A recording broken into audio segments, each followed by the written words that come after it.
Chegou o momento esperado por muitos, a apresentação do protagonista e antagonista do Bully 2. Se você caiu aqui de paraquedas, meu nome é Birso e não, eu não sou um insider da Rockstar nem um informante. Eu sou um artista que está criando conceitos para um Bully 2. Se você quiser dar uma olhada nessa série completa, eu tô criando histórias e desenhos de uma sequência imaginária. A playlist vai ficar aqui no card. Mas pode ficar tranquilo, mesmo que você ainda não conheça esse projeto, nesse vídeo eu vou relembrar várias coisas que eu já mencionei em vídeos anteriores, então você vai conseguir se situar bem.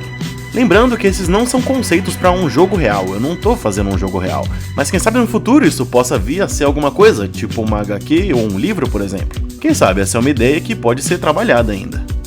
Bom, como vai funcionar esse vídeo? Primeiramente eu vou apresentar para vocês o conceito do personagem e uma breve backstory, como eu fiz com os alunos das gangues. E aí eu vou dissecar um pouco mais sobre a criação do personagem em si. Afinal, a gente vai falar hoje sobre o protagonista e antagonista da história. Eu preciso dissecar tudo que eu posso para vocês entenderem bem os conceitos. Primeiro de tudo, eu quero te apresentar a premissa da história do meu protagonista, Evan. Depois de anos se sentindo isolado em sua escola, Evan tem a oportunidade de mudar de vida quando vai para uma cidade nova e passa a estudar em um novo colégio.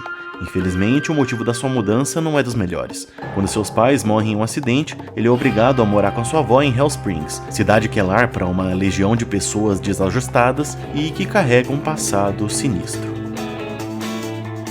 Então, bora começar com o protagonista. E parabéns aos inscritos que estavam teorizando o protagonista ser brasileiro. Bom, ele não é 100% brasileiro, mas é um descendente direto.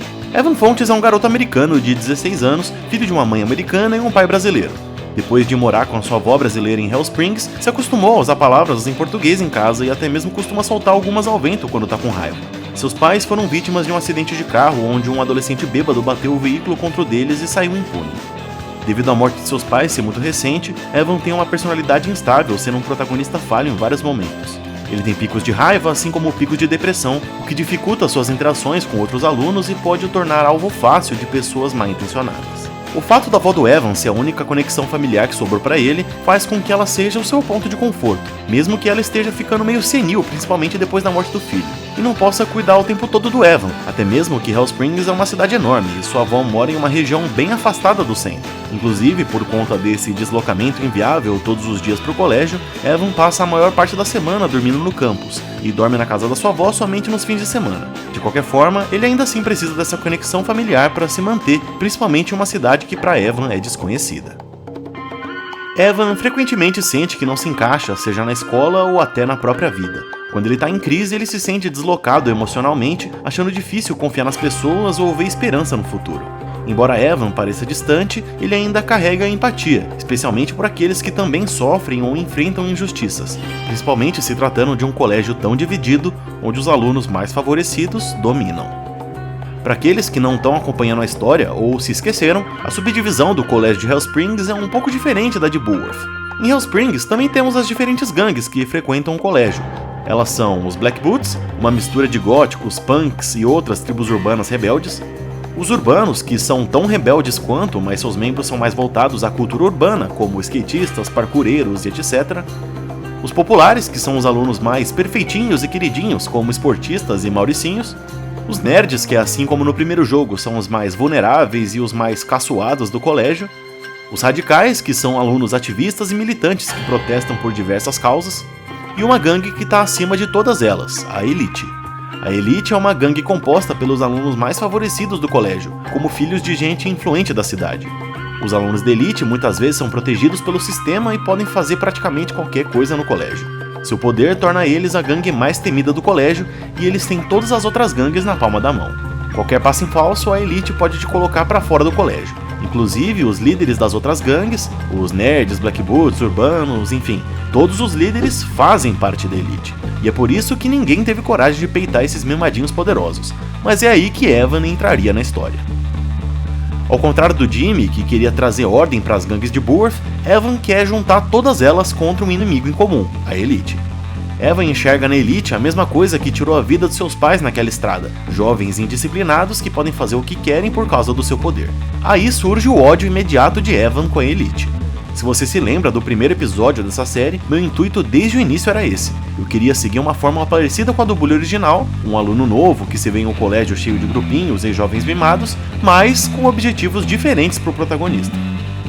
Antes de eu dissecar um pouco melhor a criação do personagem para vocês entenderem, deixa eu falar sobre a sua identidade visual. Eu queria um personagem que fosse facilmente destacável, mas também queria encaixar um detalhe que fosse compatível com a sua história. Foi então que me surgiu a ideia da sua mancha no rosto, que para quem não manja é um hemangioma. É um detalhe marcante tanto para sua identidade visual, mas também reforça o passado isolado de Evan na sua cidade natal, e que ao se mudar para Hell Springs, decide mudar de vida de uma vez por todas. Agora, como eu disse, deixa eu dissecar um pouco mais sobre o personagem. Para construir o Evan, eu precisava encaixar ele em vários pontos que o Jimmy se encaixava no primeiro jogo. O primeiro ponto, independência. Enquanto Jimmy foi deixado em Buorth enquanto sua mãe fazia uma viagem de 1 ano com o novo marido, eu também precisava que Evan ficasse sozinho na cidade. Por isso o motivo de Evan estar em Hell Springs morando com sua avó. Teoricamente ele não tá sozinho, mas ela é apenas uma senhora que tá ficando senil e não pode fazer muita coisa pelo Evan. Deixando o Evan solitário na cidade, assim como o Jimmy, ele tem toda a liberdade para fazer o que bem entender. Não tem muita coisa a perder e principalmente não tem ninguém a quem recorrer quando a coisa fica feia. Era meio imprescindível que o protagonista ficasse solitário na cidade. Segundo ponto, rebeldia. O Jimmy é um garoto rebelde e agressivo, principalmente por causa da negligência parental que ele foi vítima. Eu também precisava de algo que fizesse Evan ser um personagem instável, então eu uni o útil ao agradável. Eu precisava que ele fosse sozinho e precisava que ele fosse rebelde. O plano foi então tirar a vida dos seus pais em um acidente. Assim ele teria esse lado sentimental abalado e teria o humor instável, muitas vezes com picos de raiva e outras com picos de tristeza. Terceiro ponto, senso de justiça. O Jimmy é um protagonista que muitas vezes faz o certo pelas maneiras erradas, mas nada tira o fato dele querer trazer a justiça. Como ele mesmo diz, ele só dá às pessoas o que elas merecem. E eu também precisava que Evan tivesse um senso de justiça parecido. Ao fazer com que Evan perdesse tudo que ele tinha e se encontrasse debaixo dos poderosos do colégio, isso geraria nele o senso de justiça de consertar tudo que está errado em Hell Springs. Quarto ponto, empatia seletiva. Assim como o Jimmy, Evan devia ter uma empatia seletiva. Uma hora ele te atura, outra hora ele te odeia. Uma hora ele quer acabar com a violência, mas é usando mais violência e outros métodos questionáveis para conseguir o que quer. Eles não são exatamente heróis nem vilões. Esses foram os principais pontos que eu quis destacar para fazer de Evan um protagonista que tivesse qualidades e defeitos parecidos com os do Jimmy, porém com origens bem diferentes. Mas também tem um ponto específico em que eu queria que eles fossem diferentes, que no caso são os relacionamentos amorosos. Então, deixa eu aproveitar e falar um pouco sobre algumas mecânicas do protagonista. Primeiro vamos falar sobre namoro. Quando eu comecei esse projeto, minha primeira ideia é que Evan, por conta da sua história trágica e recente, não teria capacidade de se envolver com ninguém de forma amorosa. Mas eu decidi mudar isso um pouco. A princípio, o Evan pode ser sim um cara mais fechadão, que não consegue se envolver romanticamente com ninguém, mas aos poucos isso pode ir mudando. Inclusive, eu faria o sistema de namoro ser diferente do jogo original. A propósito, muita gente falou disso nos comentários. Algo mais parecido com o GTA San Andreas, onde cada interesse amoroso gosta de um tipo de físico, ou um tipo de roupa e coisa assim. Além de poder sair em encontros, dar presentes e esse tipo de coisa que aumentaria o laço dos personagens. Assim como o Jimmy, o jogador também teria a liberdade de ficar tanto com algumas garotas quanto com alguns garotos, mas ao contrário do primeiro jogo, onde todas as garotas mais velhas de Buorth poderiam ser namoradas, em Hell Springs nem todas poderiam. Agora sobre inventário. Se você percebeu no desenho de Evan, ele usa uma mochila.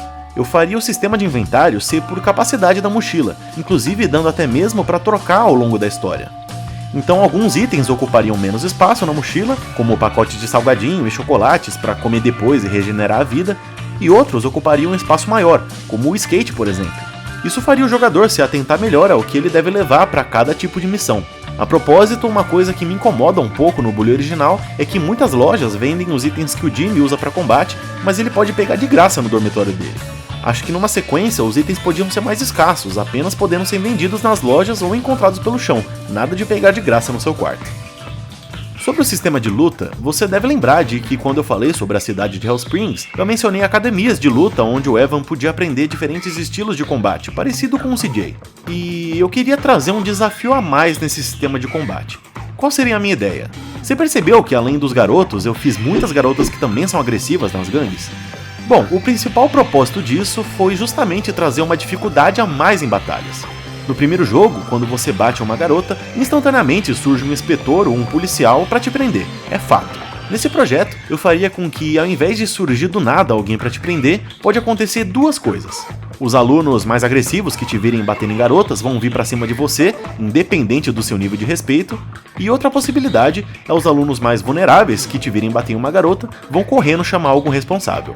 Mas também, dependendo da garota que você tá batendo, ela pode vir pra cima de você e te arregaçar, se for uma garota agressiva. Ou sair correndo pra chamar um responsável, se for uma mais vulnerável, que nem no primeiro jogo mesmo. Então, por exemplo, se o jogador tivesse caindo na porrada com os Black Boots, ele estaria lá socando a rapaziada. A Berta é uma das alunas agressivas, por exemplo, então ela também estaria ali no meio do buchicho. Só que, a partir do momento que o jogador encostasse na Berta, algum outro aluno que estivesse passando por ali ou entraria na briga também, ou sairia correndo para contar para alguém. Então, no caso, o jogador teria que se preocupar com isso também, ao invés de só derrubar geral.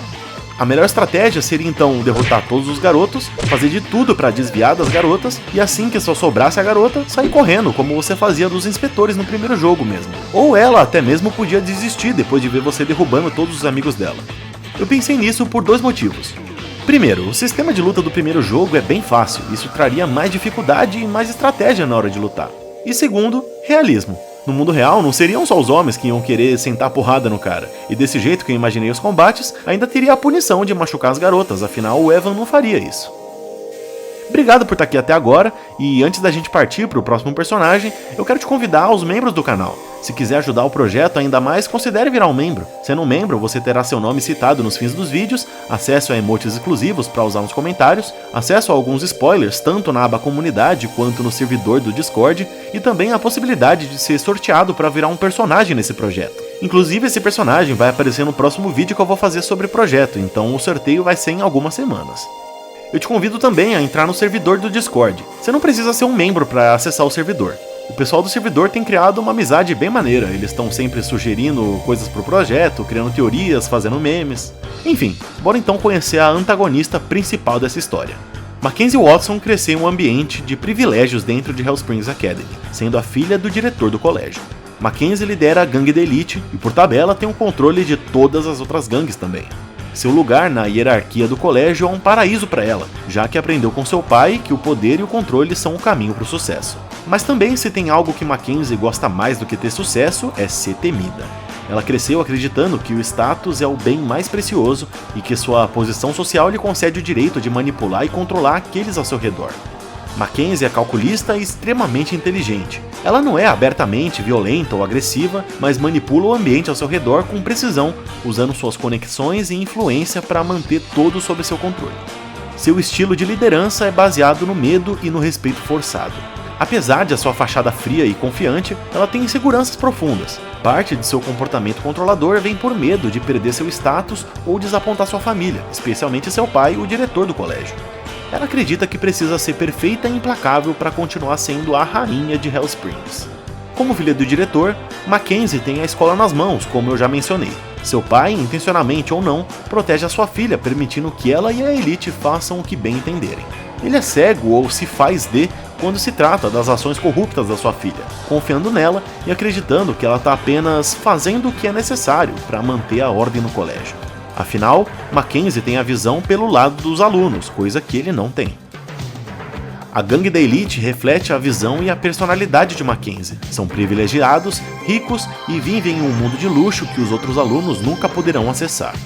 Cada membro da Elite foi cuidadosamente escolhido por Mackenzie por sua influência, riqueza e habilidades específicas. Ela mantém sua gangue sob controle com promessas de privilégios e também com ameaças sutis, garantindo lealdade absoluta. Para Mackenzie Watson, a Hellsprings Academy é como um reino e ela deve governar como uma rainha. Na sua mente, ela está protegendo a escola, controlando aqueles que ela considera inferiores e preservando o status quo, ou seja, quem é de cima permanece em cima e quem é de baixo permanece embaixo. Assim como Evan, onde eu quis construir uma personalidade a partir de pontos incomuns com Jimmy, para Mackenzie eu quis trazer algo parecido com o Gary, mas por outro ponto de vista, sendo essa diferença a de Mackenzie já tem tudo que o Gary queria conquistar no primeiro jogo. Enquanto o plano de Gary era ter o poder e se tornar um manda-chuva do colégio, Mackenzie já possui tudo isso. Assim como ele, ela também é uma especialista em usar fofocas, boatos e humilhações públicas para destruir reputações e acabar com a carreira social de quem ousa desafiá-la. Uma grande diferença é que enquanto Gary tinha que fazer tudo por debaixo dos panos, Mackenzie não tem muito o que esconder. Os professores e outras autoridades do colégio temem perder seus empregos ou enfrentar consequências piores, já que os pais da elite financiam grande parte da escola. Então Mackenzie usa isso a seu favor, fazendo com que os adultos façam vista grossa às suas ações. Ela oferece subornos e favores para garantir que tudo funcione ao seu favor. Por essas e outras, ninguém no colégio jamais teve a ousadia de enfrentar a elite, já que todas as autoridades não passam de peões dessa gangue tão poderosa. A elite não só é regida pelos adolescentes mimadinhos do colégio, mas também suas famílias de renome, que são os pilares da fortuna não só do colégio, mas como da cidade inteira. Inclusive, a cidade. Se você se lembra do vídeo onde eu falo sobre a sua história, se lembra que é um lugar com um passado sinistro. E essa cidade esconde muitos mistérios até hoje, e tem gente na elite que guarda segredos a 7 chaves. Esses foram os protagonistas da minha história. Nos próximos vídeos de Bully 2 falaremos sobre outros personagens que vão ser importantes nesse universo, como alguns professores, gente da cidade, alguns outros alunos e o retorno de alguns personagens já conhecidos de Bulworth. Bom, enquanto esses vídeos não ficam prontos, eu ainda vou soltar alguns outros vídeos no canal que não estão relacionados com esse projeto. Eu quero ver se eu faço alguns outros vídeos, tanto de Bully quanto de games no geral, ou desenhando outras coisas, enfim. Eu vou tentar dar uma movimentada a mais no canal. Se você curtiu, eu peço que se lembre de deixar um like e compartilhar com alguém que gosta de Bully, como um amigo seu ou algum influencer dessa bolha que pode ajudar a divulgar o projeto. Comenta aqui embaixo o que tá achando dessa história e, como eu disse, se puder, manda esse projeto para alguém que pode ajudar o projeto a crescer. Considere virar um membro se puder e, o mais importante, volte sempre, para ver os novos vídeos e continuar comigo criando esse universo novo. Um agradecimento especial ao pessoal que fez essas fanarts que vocês estão vendo e também as músicas que estão tocando de fundo e, claro, os membros do canal. Obrigado mesmo Big Smoke, Arthur Guzmão, Shin Kaisat, Rap, Carlos Baltazar, Shersok e Valen Watson. Valeu de coração por todo o apoio. Obrigado pelo carinho, um forte abraço.